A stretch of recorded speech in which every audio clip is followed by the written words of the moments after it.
Welcome, Jet fans, to another episode of the Jets Life podcast. I am your host, Anthony. A lot to talk about here on this episode as we are approaching 3 days away from the start of the NFL offseason. If you haven't already, and if you're in the comments here, if you don't mind hitting the like button, subscribing to my channel, helps me grow. Definitely provide me some feedback. Let me know what your thoughts are as we progress through this episode. So a lot has changed for the Jets over this offseason. Obviously, all aware of the coaching change, all aware of the new hire at GM, all aware of the changes to the coaching staff. And the best thing about this offseason, as opposed to off seasons prior, we kind of started to get a little glimpse of an idea of what to expect out of Joe Douglas, although towards the tail end of his tenure, started more gearing towards an all-in mentality. But for the most part, we all understood what we were going to get out of Joe Douglas was a conservative approach, was going to kind of hit that second tier of free agency. The beauty of this offseason is we just don't know what Darren Muji and what Aaron Glenn are really kind of looking into. We don't know their mentality. Are they going to be aggressive in the free agent market and hit those top tiers? I personally don't believe that's going to be 100% the case. I think they're going to take more of a methodical approach, considering this is their first season. They're going to try and build out this roster as much as possible. There are a lot of holes to fill on this team, as we're all well aware of. So I'm going to go into each of the position groups and just give my insight as to who I believe the Jets are going to target. Um, give my little pros and cons to some of those in those position groups, and why I believe these guys would be a good fit for this roster. Looking forward to what we're going to see here. This is going to be the first kind of turn of this regime. This is their chance to put their stamp on this roster, and I think it starts obviously with the quarterback position, as we're all very, very, very aware of. Aaron Rodgers is gone, and there's moves to be made here. Now, the question here is, what route do the Jets go? Are they going to go? Obviously, Tyrod Taylor is still on the team. That's kind of your pencil in starter at the moment. But obviously, that position group needs an upgrade. Are they going to go with the likes of Sam Darnold? I don't believe he's due to make a return. Obviously, I believe the Jets make a phone call, but there's too much on Sam Darnold and his tenure here with the Jets. Obviously, we had the mono situation, the seeing ghost. There's just a lot on Sam Darnold in his last go around with this team. Um, the team just was not ready for him at the time. Had a promising season last season with the Vikings, and with that, I think it comes with a larger uptick in pay than maybe what the Jets are kind of willing to give to a quarterback right now. There's a lot of holes to fill, and I don't think Darnold does enough to this team to take them over the top and kind of shield some of those deficiencies. That was a big reason why things didn't work out here. You saw Darnold, and you always point at the fact that one, he had limitations on the offensive line. Two, he had limitations at the weapons. He didn't have many receivers out there. The running game was limited. There was a lot of limitations around Sam Darnold.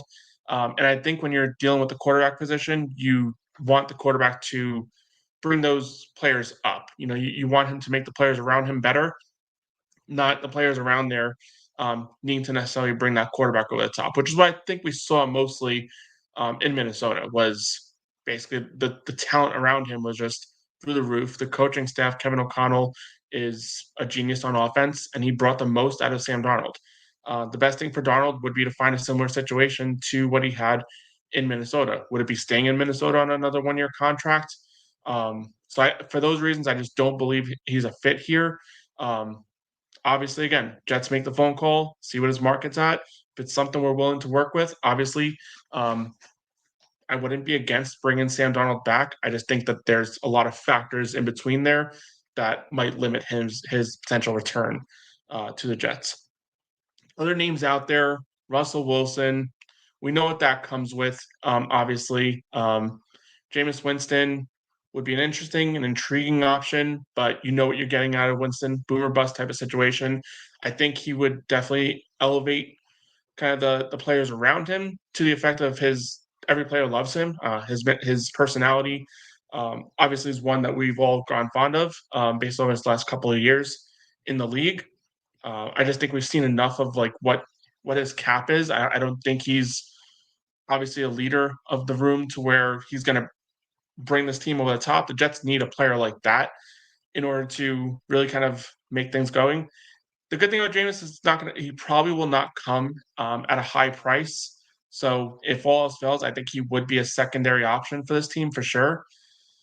And then another name out there, Kirk Cousins. Obviously, push comes to shove, I think it's an option that the Jets will explore. I just don't foresee like a situation with Cousins. Sorry about that. A player coming off an Achilles injury.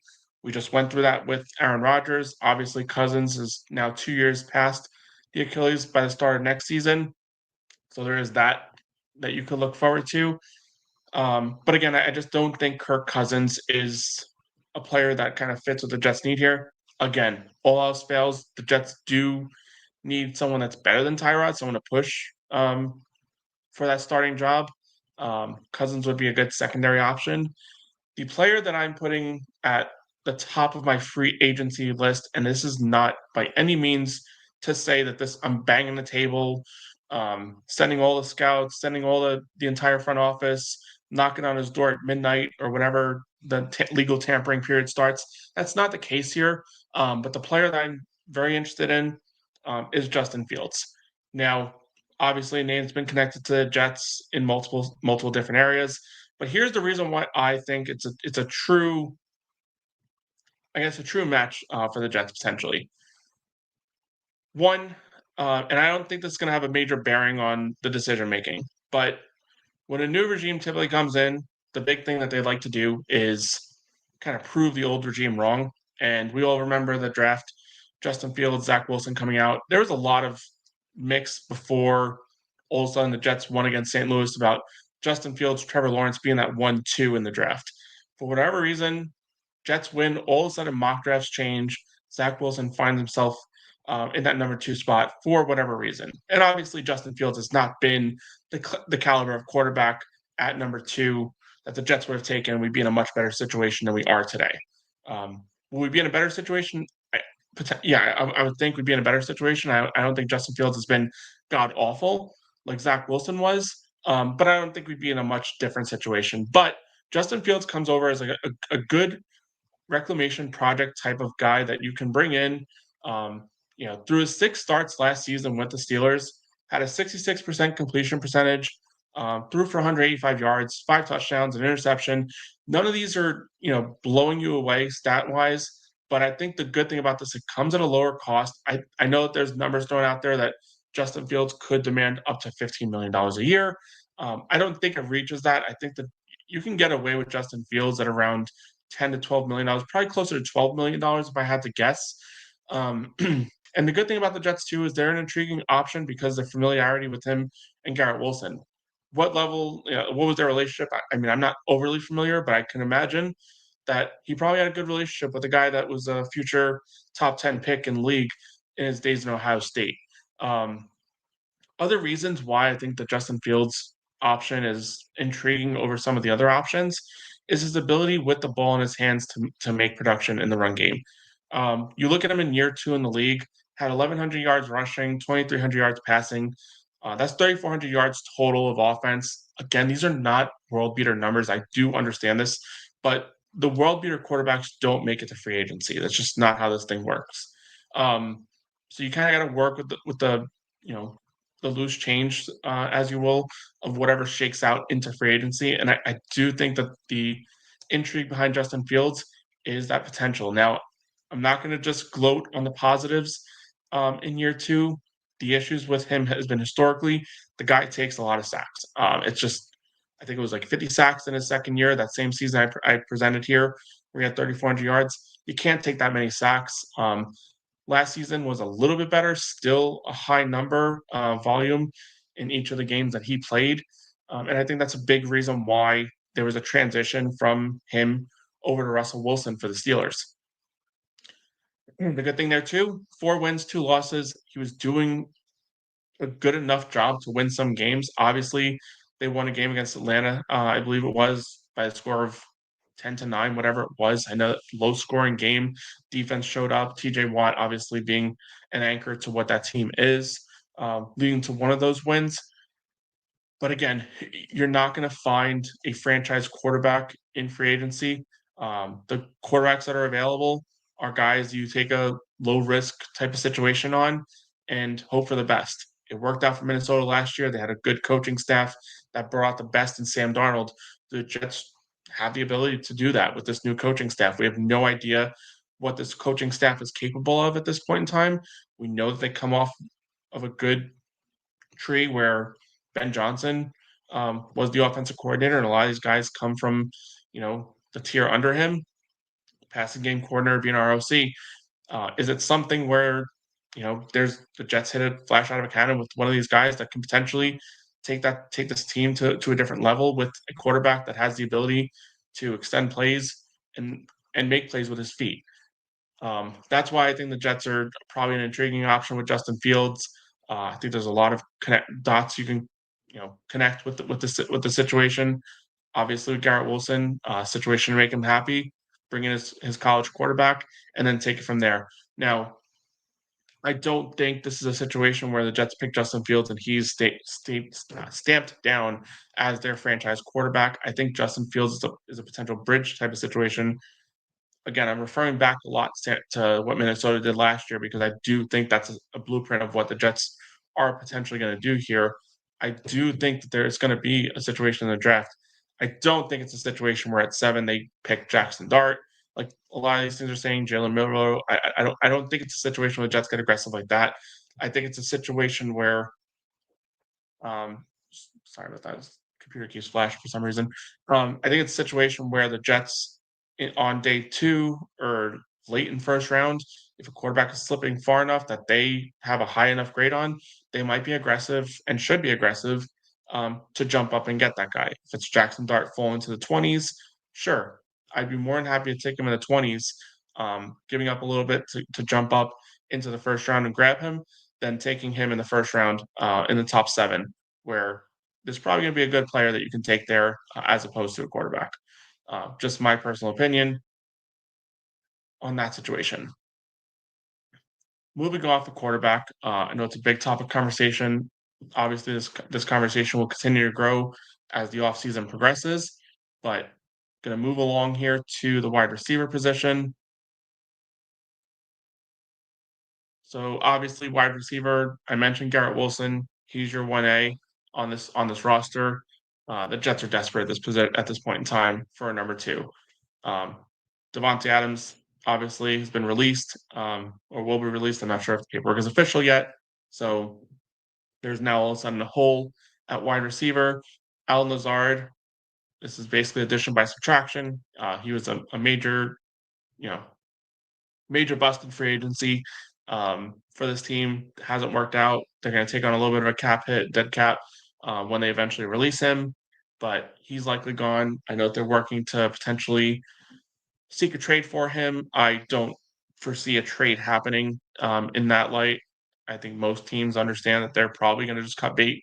So if there's a team that is willing to put a trade package together for Alan Lazard, they probably are the only team, and they can risk waiting until he's released. It's not a situation like you have with Christian Kirk, who would have had high, you know, high demand potentially in free agency. Um, Texans jumped in. They made a trade for him. He's now there. Texans have been aggressive down the past couple of seasons. They did the same thing with Joe Mixon last year, and I think that's pretty intriguing. Thing that a lot of teams probably should look at is when teams kind of make that announcement that they're looking to release a player.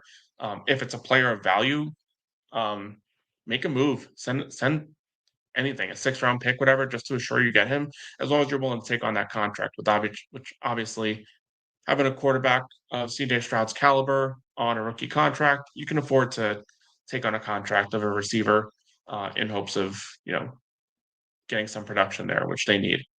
Um, Moving along here. So here are the options I've kind of outlined at the receiver position, and I'm gonna throw numbers out here as far as like, what spot track and what some of these syndicates are kind of projecting that some of these receivers are going to get. Now, we all have to understand what this receiver position has become in the NFL.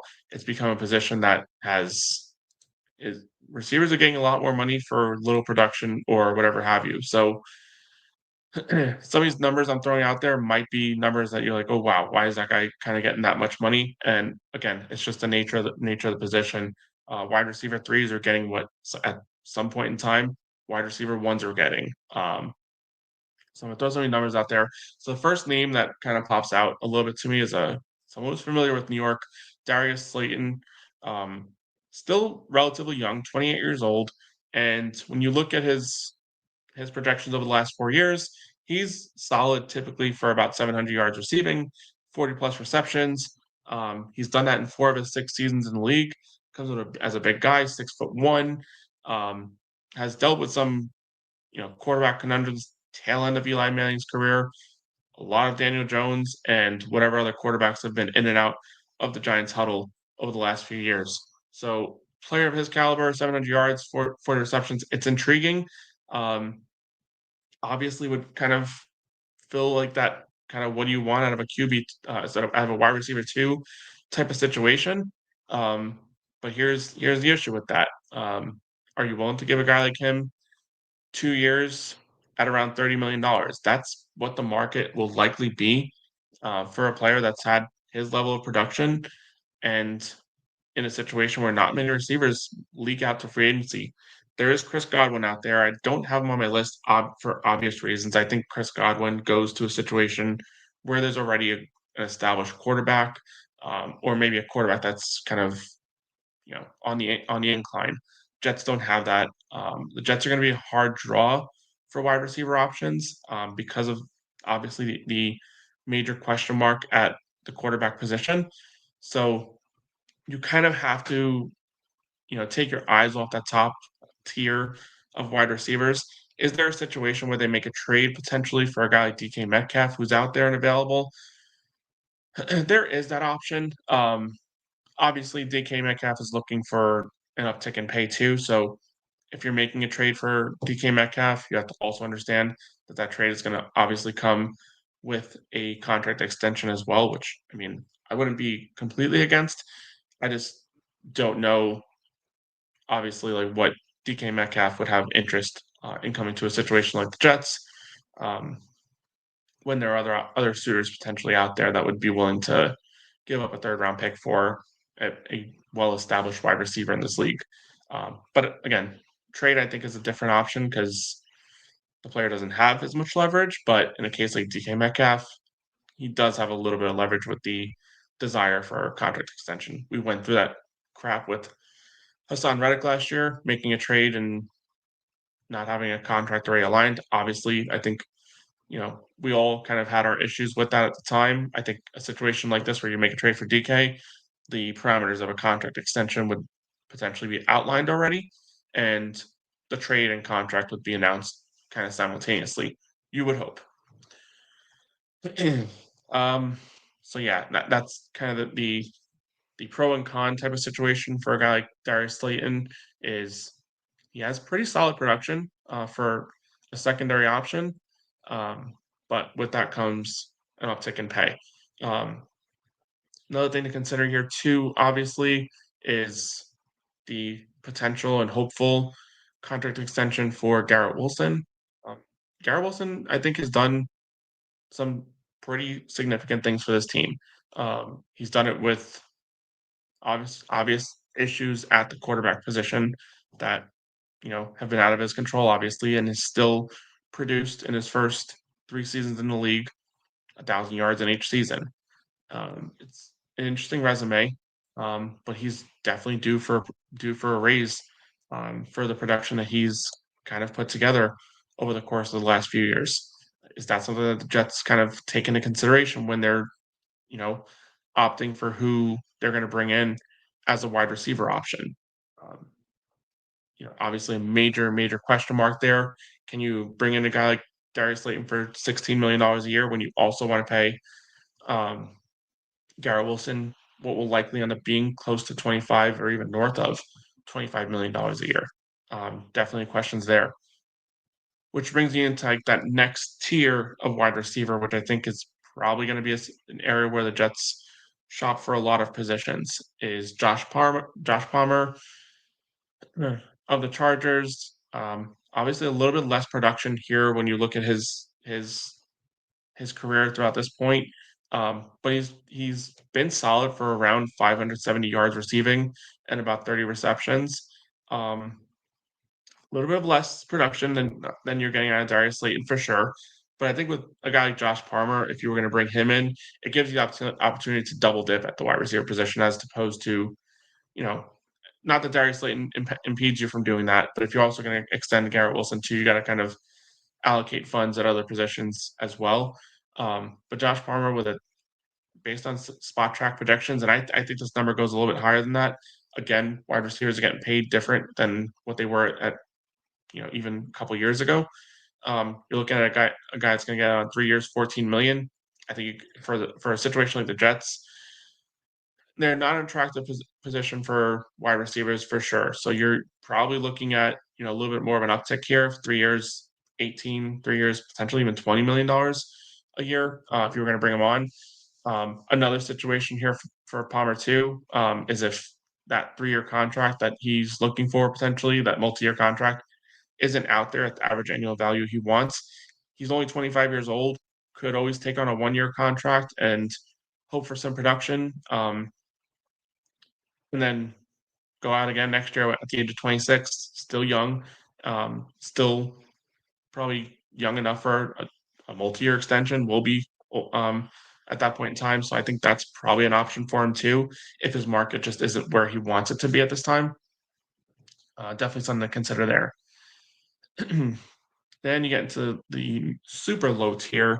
And one of the names that I'm going to point out here, Tim Patrick, wide receiver, formerly of the Denver Broncos, last season with the Lions, has a connection with this coaching staff, obviously with Aaron Glenn being there and Jets offensive coordinator coming from that team as well.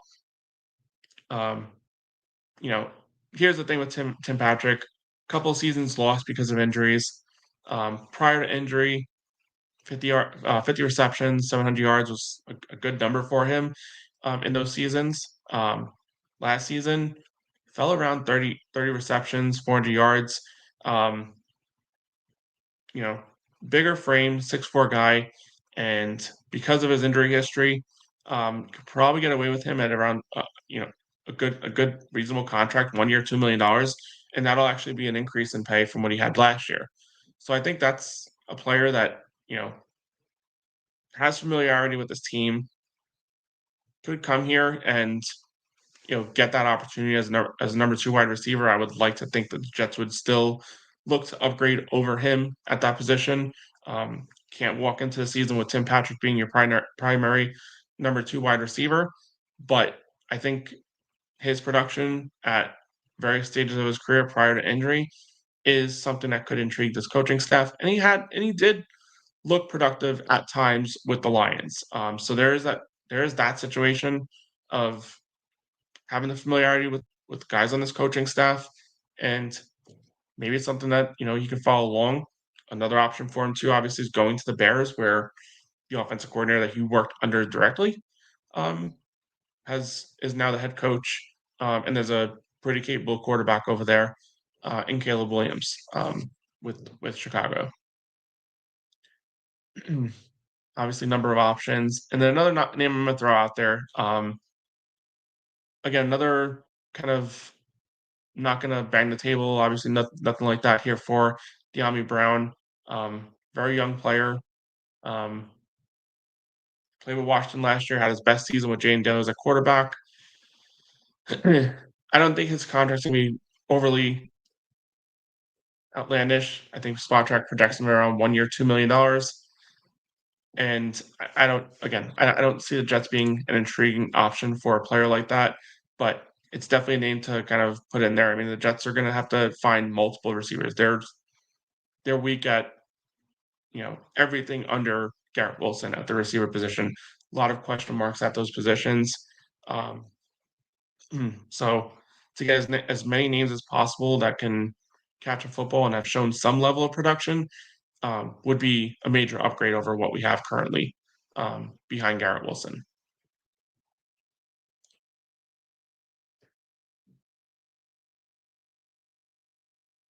Going to proceed further here. With the tight end position, this is a position I feel like the Jets have just struggled with for so long. I feel this is a position group that almost seems like a forgotten position group for this team. When you look at the tight end position, and there's not intriguing and blow up over the moon type of names out there, but there are definitely names that the Jets can address that would be drastic upgrades. Right now, the only tight end on their roster is Jeremy Ruckert. I don't feel confident going into the season with him as a number one wide tight end. I don't feel confident going into the season with him as our secondary tight end. His career has declined over the last few years. He looked promising as a rookie, primarily in the run game. Never really showed the promise in the receiving game, um, that we were hoping for. But he was strong in the run game in his first season in the league. And is it his fault? No, I think it has a lot to do with the coaching notes around him. Maybe it's a situation where a change of scenery, being this coaching staff, getting some more production out of him would be a benefit to him. But I think you go into that mentality of let's get a couple guys ahead of him, or that can be ahead of him. And if he progresses, fine. Then he's doing better, can earn a spot as a secondary option tight end. But to go into the season just blindly with him being your secondary tight end is, in my opinion, a little foolish for this team. They've got to address it in a better situation than what they've had in the past. But going into the who our free agent targets could potentially be, a name that has recently kind of poked its way out there. Jaguars have announced that they will release tight end Evan Ingram. Um, the good thing about Ingram is you look at his career, and you know when you look at it, he averages around 60 receptions, 600 yards, and it's not one of those situations where he had one good year and you know the rest have sucked, or he's been around that number. Like it's very rare that you say a player is good for those numbers, and he's going to get them. He's done that basically consistently over his entire 8-year career. Um, Now, obviously, there were some dips in production. There were some better years in production, but he's been around that number, so you know what you're going to get more or less. The issue is he's 31 years old, so obviously production can only go down. But I don't think a contract for him is going to be something outlandish. There's no market value at the moment on Spot Track because it was newly announced that he'd be released. But when you look at the names that are out there, I think he probably gets around 2 years, $12 million, maybe a little bit more than that, a little bit of an uptick. But I don't think he creeps way past 2 years, $15 million. Could be wrong, but it just doesn't seem like a situation where he goes over the top stronger than those numbers. Like I said, he's 31 years old. He's not getting a 3 or 4 year contract at this point in his career. I think that's kind of a good target or gauge of what to likely expect out of Evan Ingram at this stage of his career. A good option for the Jets for sure would be a major uptick in production for the tight end group that the Jets have severely lacked. What seems like forever, basically since Dustin Keller was wearing our jersey. But yeah, it's something that the Jets just need to figure out, and there are other position groups too that we'll get into further that the Jets have just completely ignored for an extended period of time. That, let's be real, that needs to change at some point in time. The next name, Mike Gesicki, former Dolphin, former Bengal, pretty productive year last season with the Bengals. Could come cheap at around 1 year, $7 million is usually what Spot Track is projecting. Similar situation. He has familiarity with the Bengals. Is he going to want to leave the Bengals and go to a situation where there's no quarterback kind of outlined there? I don't know that to be the case. It's going to be an issue across the board, especially for positions that rely on good quarterback play. But another player that you know what you're going to get more or less is around 40 receptions, 450 to 500 yards receiving. The Jets have not had that at many positions. Conklin was a productive option for us a couple years ago. That production just wasn't as strong as it was in the past. But yeah, Mike Gesicki being an option for the Jets at tight end, in addition to Evan Ingram. I think the way that the Jets have to address the tight end position is you got to get two of them here. It's just whether it's one in free agency, one in the draft, two in free agency. Um, there are so many other holes too, so I wouldn't say necessarily two in the draft. I do want one veteran here that you can at least say we trust to some degree. Um, and my third player here at the tight end position is one I think you can really put that trust in. The problem is you're going to pay a little bit more of a pretty penny for him. Is Juwan Johnson? He's younger than the other two options. At 28 years old, has a slight Aaron Glenn connection for Aaron Glenn's time with the Saints. I don't think that connects the dots. I would say for Juwan Johnson to come here, I think the connected dot is more towards Juwan Johnson potentially going to Denver, where his old head coach is now the head coach for the Broncos. That's more of a likely option. But when you're trying to connect dots in free agency, it doesn't hurt to say, hey, is that guy familiar with someone that we have in the building? And there is that familiarity. What you're looking at, Juwan Johnson, is a guy that can get you 40 yards, 40 receptions, 500 yards throughout the season, and that's again a major uptick over what the Jets have produced at the tight end position for a very very long time. They just not had the consistent level of production at the position. Again, Tyler Conklin was solid in the 2023 season, not as solid last year. The Jets need to upgrade there for sure. Um, that's what I gotta say there.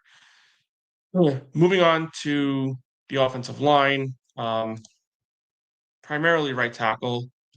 For the first time in a long time, the Jets have had continuity on the offensive line. And, you know, I the Jets fall into an offseason where they have four of the offensive line positions penciled in, penned in, whatever you want to call it, at this point in time, from one season into the next. And my honest opinion here is why not just keep that continuity going? You have a position of need. You have a player that's been there, a player that's, let's be real, this team has lacked, you know, good leadership, players that you point at and say that's what represents, or that's what you would like the Jets to be represented by. Bring back Morgan Moses and do what needs to be done. I know that there's been reports out there that Morgan Moses isn't in favor of coming back. If his market doesn't kind of pop or to the point where he wants it to, he's not going to be an expensive option. I mean, let's be real. He's not going to get some crazy contract. I think if you were telling me Morgan Moses gets around $3 million a year, that's probably like where he's going to fall on.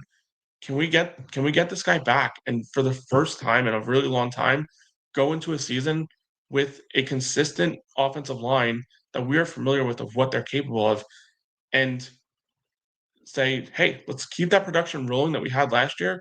And we actually have, I'd say Keith Carter leaving is already an upgrade over what you can potentially put at an offensive line position. So you have a stable offensive line of players that you know what they're capable of.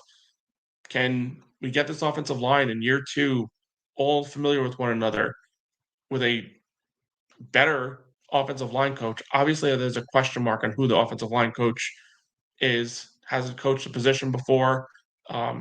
Is he an upgrade over Keith Carter? I would like to think so. I really do hope so. I really hope that, I think the biggest thing that a head coach can do when they get their job is make sure that they have a good offensive line coach because offensive lines can either make or break a team. That is the one position group where if you hit on it, you can sustain yourself for a few years. If you miss on it, you can be gone in a couple of years. It's truly as simple as that. Quarterback position obviously kind of changes that a little bit, but your offensive line, if it is terrible, you're probably gone. If it is good, you probably can milk it a few years. And why not bring a guy back who has had multiple stints here, and in both those stints has been productive in both times. I know he was getting older, but you can always bring him in. He's your starter. Get someone in the draft that can develop and maybe take his role next year. Um, but the continuity on this offensive line is a major need and something that we've lacked for such a long time. Why not keep the train rolling and get this entire offensive line returning for a second season with a hopefully better offensive line coach? And let's see what this can do. Let's see what this can turn into. Can it turn into more production? I certainly hope so because this offense has been boring and annoying to watch over the last couple of years. Can we finally get that next step with a established offensive line and just build out the depth and just take it from there and see what it leads to? But if you do that, I don't think there's many people complaining about what this offensive line is and what it could be capable of. Um, all these young players that are just progressing. Can they take the next step? I think that's a major. There's a lot about continuity with the offensive line. You hear it all across the board, and to have an offensive line that played an entire season more or less with each other last year is a major plus. That's something the Jets should not ignore. Now, if you can get a major upgrade at the right tackle position, obviously go for it. But I think you have a solid player here that represents what we want this team to be, and what I think Aaron Glenn wants the team to be, knowing what his familiarity with what the Lions were. So bring back Morgan Moses, and let's just keep it rolling. It's a middle tier player that won't cost much, that you know what you're going to get out of him, and there's nothing wrong with having a player of that caliber. All right, the position that I think the Jets absolutely need to address in free agency, possibly even the draft. Um, for anybody who's just joined, this is a strictly a free agency show. I'm not going too much into the draft, but I am kind of touching on ideas here. And the interior defensive line, let's put it the way it is. This is a position group that Joe Douglas absolutely failed in the last season that he was there, and I think it's a major reason why he was let go. The Jets' defensive line was a strength. The entire defensive line was a strength in his entire tenure here, with since basically Robert Saleh came to the helm. And he had production out of guys like JFM that, you know, you look at the stat sheet, it didn't show much. But what you saw out of JFM was a guy that literally did everything, and he did it all at a pretty quality level, high quality level. And the Jets, for whatever reason, kind of he fell out of favor for whatever it was. Didn't he got traded away, went to Denver. Obviously, Hassan Reddick had a lot to do with it, but I think more of the issue was, I mean, you could have still made the trade for Hassan Reddick and kept JFM here. Where the problem became is that they brought in other players at the interior defensive line that you could have given those funds to JFM instead. Guys like Javon Kinlaw getting 1 year, $9 million. JFM signed 2 years, $15 million, 2 years, $14 million with Denver. The Jets could have easily given him the Javon Kinlaw money, and the Jets would be in a much better situation than they were last year. Um, but nonetheless, that's the story for the past. What the Jets need to do at this point in time is go back to bringing guys in that do a lot of things right and maybe aren't, you know, world beaters at like particular tasks, but they do a little bit of everything right. A guy that pops out to me, and there's a couple of reasons why. Obviously, number one being his connection to Aaron Glenn is Levi, and I'm going to butcher his name, on Wuzurike from the Lions.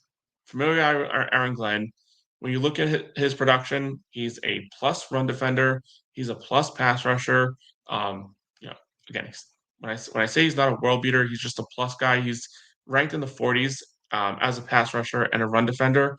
That's good production. That's somebody you want to bring in. He's a middle of the pack type of guy. Takes pressure off Big Q, and the Jets are going to need multiple of these kind of guys, and he won't come crazy expensive.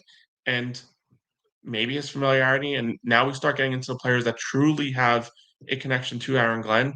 Um, a true connection being on the defensive side of the ball. I don't think this is something that really kind of takes too much time. He has that familiarity, won't cost much. Spot track protects around 2 years, $9 million. And I think that's a position where the Jets can really take an upgrade here and start building that wall up front with quality run defenders. The next name to call out here, another plus run defender, is BJ Hill. Take a little bit of step back from Levi, but BJ Hill's, he's a stone wall in the middle. He'll give you production as a run defender, and he is a little up there in age, at 30 years old, older than other players on the list, but he's a quality player. Comes at a little bit of a higher price than Levi, but the Jets are going to need to address this position frequently. 2 years, $18 million, I think is a fair contract according to PFF. And again, I think this is a situation where the Jets just need to double dip in free agency, build this defensive line, and then maybe in the draft you even take another guy. Defensive lines are a rotational position. That's the way it is in the NFL, especially on the inside.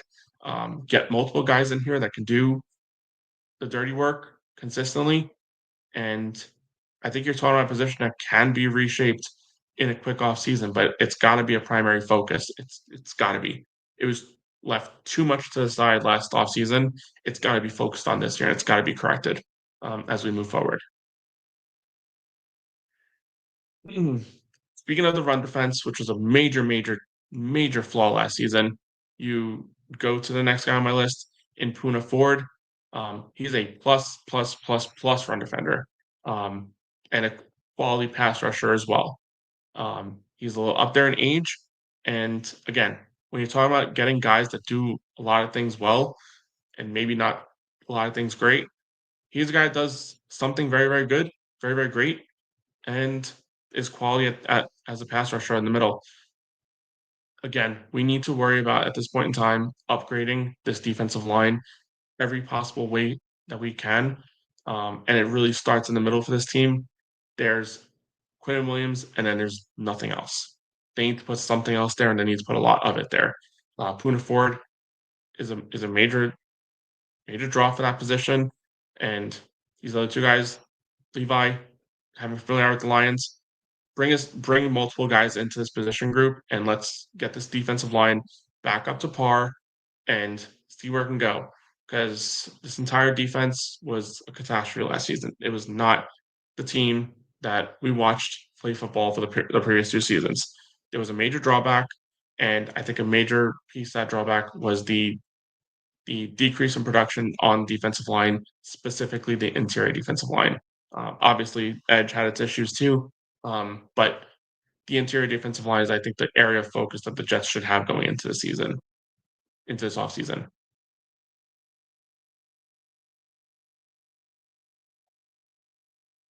The next position that obviously the Jets need to address, they have a free agent in DJ Reed that I don't foresee coming back.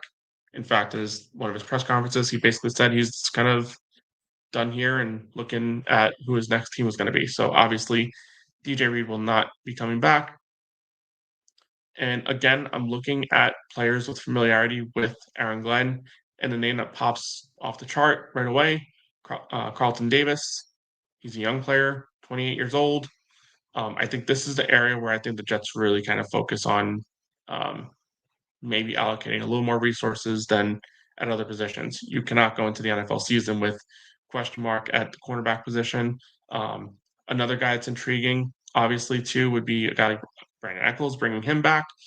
But I don't think Eccles is a guy you can pencil in and as your number 2 corner. Carlton Davis, another reason why I think this is a guy that kind of is intriguing. Obviously, his connection to Aaron Glenn for one season with the Lions, but more importantly, he comes from a winning culture with Tampa Bay for multiple seasons, winning a Super Bowl there, and then obviously, you know, a winning culture with the Lions last season.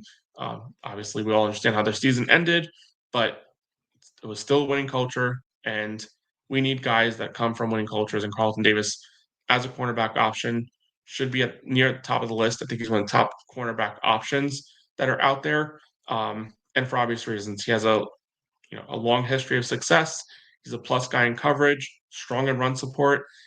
He's going to come at a little bit of a higher price than maybe other potential options, but you kind of know more or less what you're getting out of him, and he's still, kind of in that prime years for a cornerback. You can get him probably around 3 years, $41 million, and I think that's. I got Danger Zone joining the chat. Do the Carlton Shuffle. If that's something that if he's producing for us in 2025, then a lot of Jet fans will be doing Carlton Shuffle. We need some sort of dance, some dance move moving forward for this team, because this team has just been absolutely ridiculous the last few years. But Carlton Davis would be an absolute home run for this offseason.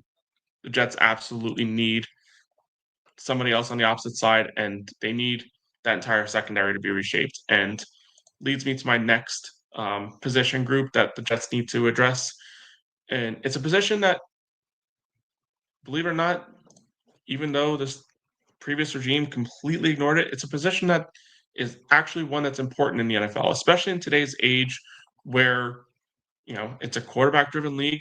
This safety position has been ignored by this entire regime. Did I miss linebacker? No, you didn't miss linebacker. Right? I'm going a little bit out of position here, a little bit out of order. Kind of focusing on the high needs here, Dane. But yeah, I have a couple of options at linebacker that will be intriguing. So we'll get to those in a couple minutes here. But yeah, linebacker is going to be one that's going to be a little interesting. I think that's an area that the Jets should also focus on for sure. Obviously, with the injuries from Mosley, injury to Sherwood being a free agent, there's definitely a position group that they need to attack as well. But safety for sure. And the way I look at safety here is there's a number of names out there, and all the names out there have been quality players at the safety position, and they're all going to come at an extensive price. For as much as the Jets have ignored this position, for whatever reason, the NFL still values the safety position. There are multiple guys out there that are going to get contracts in the avenue of 15 million plus. You look at Javon Holland. He's going to get probably a 4 to 5 year contract, probably a 4-year contract at around $60 million. You got Hufanga, who's going to get probably around the same value, around $13 million a year. He's a high quality player. Cameron Byam from Minnesota, another player that's going to get a good $15 to $16 million a year. Justin Reed, who is out there as an option. I just don't see a guy who's played in the Super Bowl for the past 3 years coming to probably the last place that will ever play in a Super Bowl, at least in the near future, at the age of 28.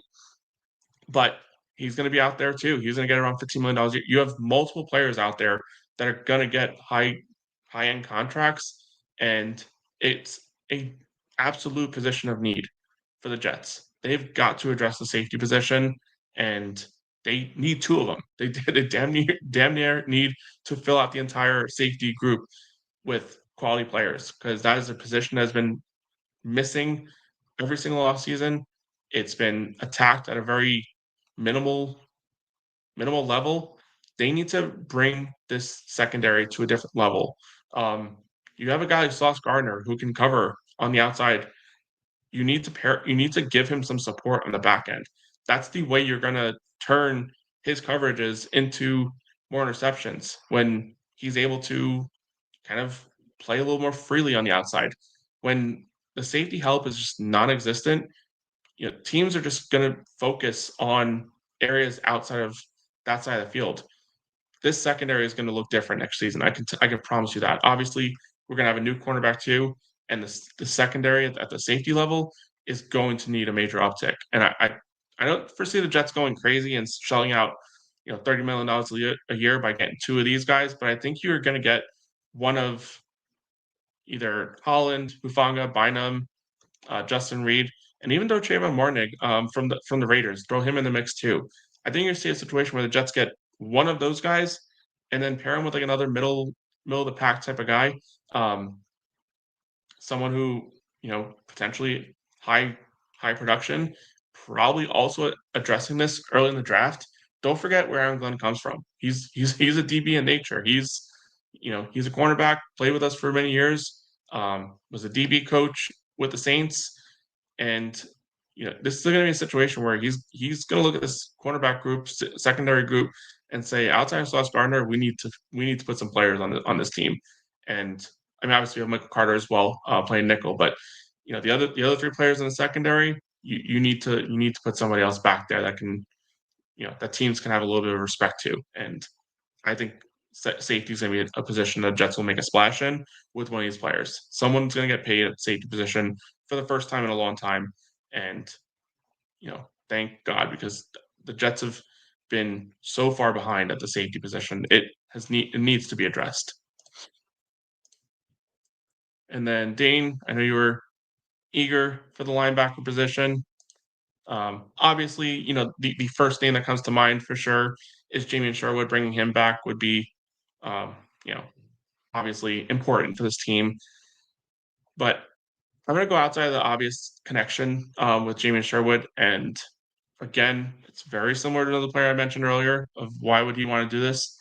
But someone I want to kind of point out, being available as a free agent, going to be a little bit more of an extensive contract, and probably not one the Jets are really in the position to give out anyway.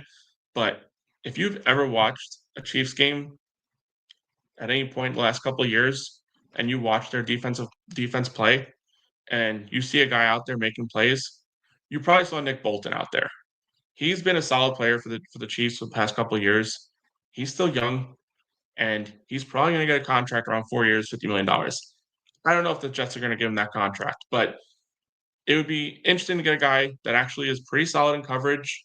And let's be real, the Jets have lacked playmakers in the middle of the field for a little bit here. Since CJ Mosley's not playing right now, Quincy Williams took a little bit of a step back last year from the year prior. He was a pounder, hit guys, and you felt it. The Jets just really need that next level player, just a player that is out there in the middle of the field and he's swarming everywhere. And you pair him with the speed of Quincy Williams, you kind of get a good pairing of two guys that are just going to be flying around at the linebacker position, who can cover, who can play, at an extremely fast level. It's going to kind of bring us back a little bit to what we had a couple years ago with Mosley and Quincy Williams standing side by side, just at a much higher level at this point in time. I know Mosley was, on a different tier of level a couple seasons ago, but I do think Nick Bolton is one area that, the Jets at least make the phone call, see if he has intrigue of coming to a coaching staff that's led by a former defensive coordinator, and see if he's willing to come here and start making some plays in green and white. Unfortunately, similar to the whole Justin Reid argument I made a couple minutes ago, why would a guy who's been playing in the Super Bowl for the past few years want to come here to a team that's far away from in position to be playing in a Super Bowl for themselves? But it's the beauty of it is we just don't know what this coaching staff is going to do or what they're not going to do in this front office in the free agency cycle. We were pretty consistent, pretty confident going into each of the off seasons where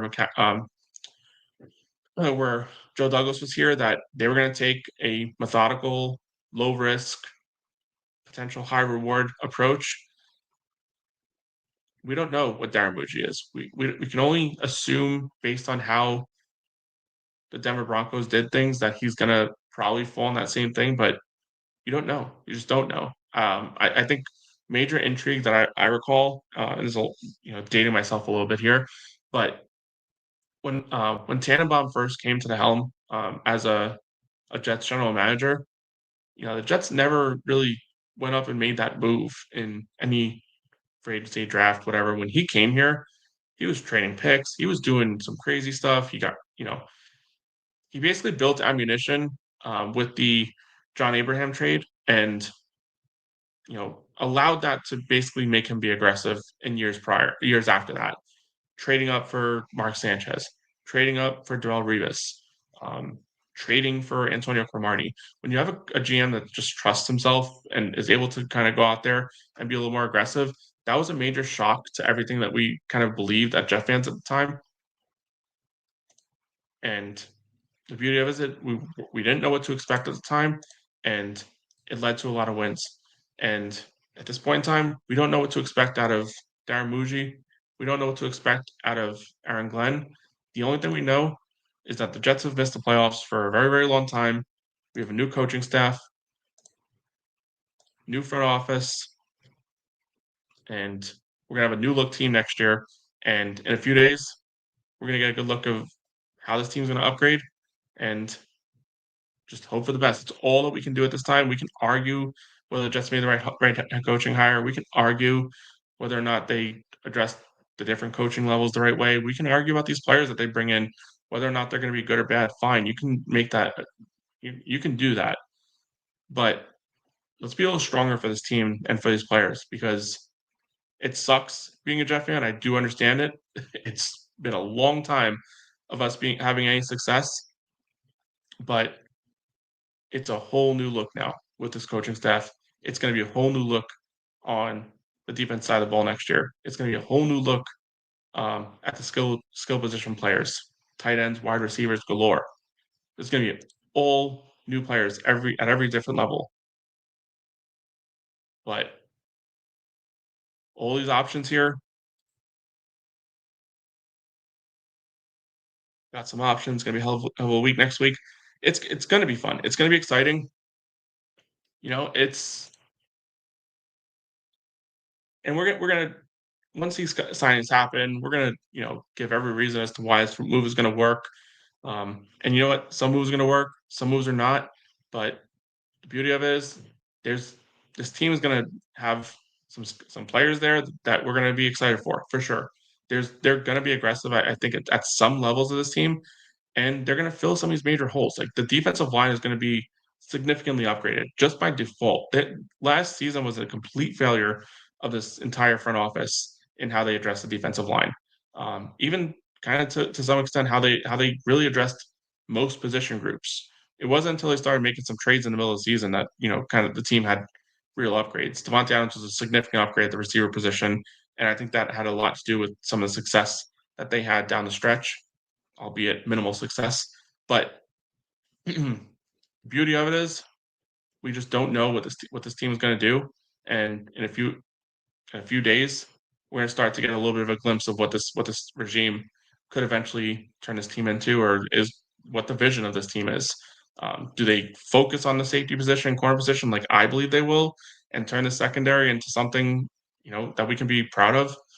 Again, to a different level, with the safety being addressed to some extent, sure. Do they address that linebacker position with an aggressive move for a playmaking linebacker that's still young and has shown consistent production at a championship caliber team? That would be a lot of fun too.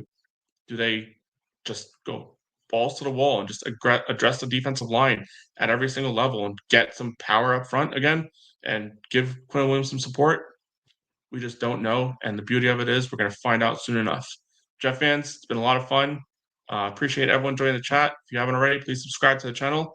And most importantly, let's go Jets.